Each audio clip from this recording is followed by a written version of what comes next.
race is on its way beyond reproach. Shows alertness at the start.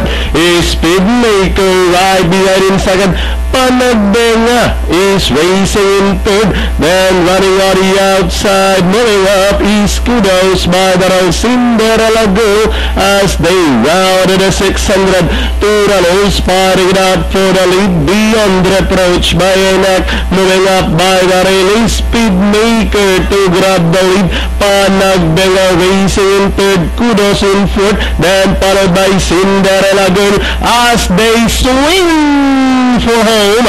Two runners keep on piling out for the lead. Is Speedmaker beyond reproach is on the outside.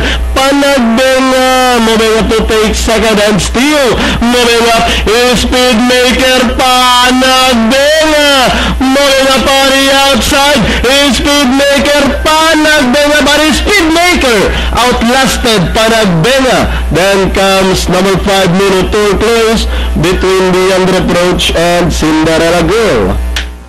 Sabi kasi yun, Ninong Robert, may sumpong yan na ayaw magpalagpas.